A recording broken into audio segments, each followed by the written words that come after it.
मैथिली आ भोजपुरी के सबसे नीक चैनल एपी प्रोडक्शन दरभंगा के एखने लाल बटन दबाकर सब्सक्राइब करू और घंटी के निशान बटन के जरूर दबाओ ताकि नव नव ऑडियो आ वीडियो अहाँ सब लग तुरंत पहुंच सके।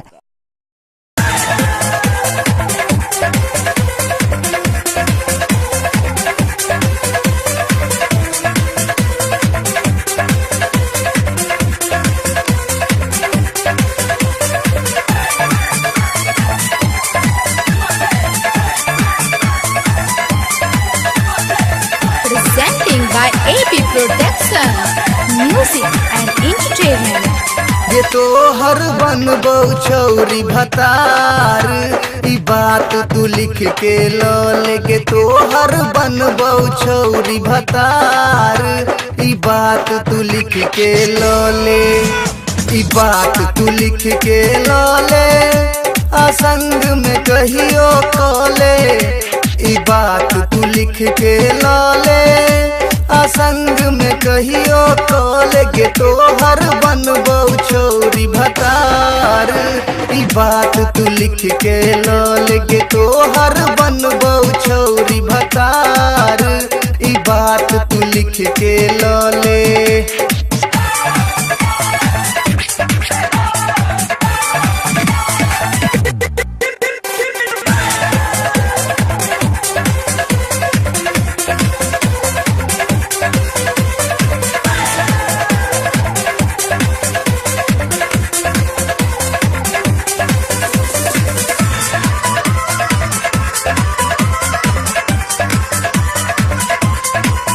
एक तो 16 के तोहर उमरिया, ओइ पर सेक्सी तोहर शरीरिया, एक तो 16 के तोहर उमरिया, ओइ पर सेक्सी तोहर शरीरिया, ओइ पर सेक्सी तोहर शरीरिया, एक तो 16 के तोहर उमरिया, ओइ पर सेक्सी तोहर शरीरिया, एक तो 16 के तोहर उमरिया, रात सा भोर तक करबो प्यार, ई बात तू लिख के लोल गे तोहर बनबो छौरी भतार, ई बात तू लिख के लोले।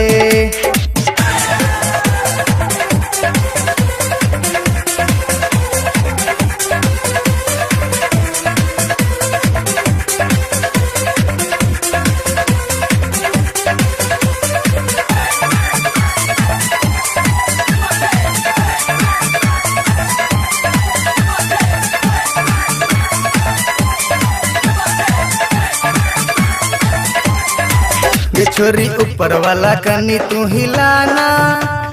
छाती से छाती सटाना, गे ऊपर वाला कनी तू हिलाना, छाती से छाती सटाना, छाती से छाती सटाना,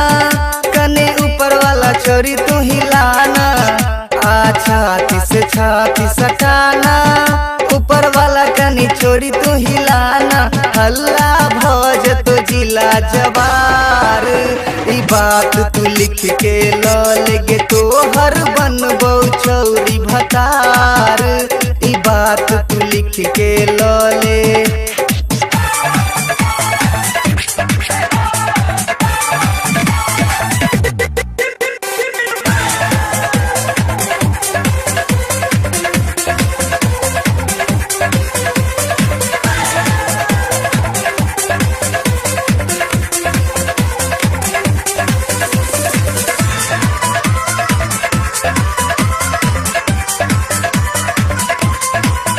मन सन के ये तोहर फिगर देख, नहीं देख तू एना बिगड़ के, मन सन के ये तोहर फिगर देख, नहीं देख तू एना बिगड़ के, नहीं देख तू एना बिगड़ के, मन सन के ये तोहर फिगर देख, नहीं देख तू एना बिगड़ के, मन सन के ये तोहर फिगर देख, चुन चुन लाता है तो फरार, ई बात तू लिख के लोल गे तोहर बनबो छौरी भतार, ई बात तू लिख के लोले, ई बात तू लिख के लोले, आ संग में कहियो कॉले ई बात तू लिख के लौले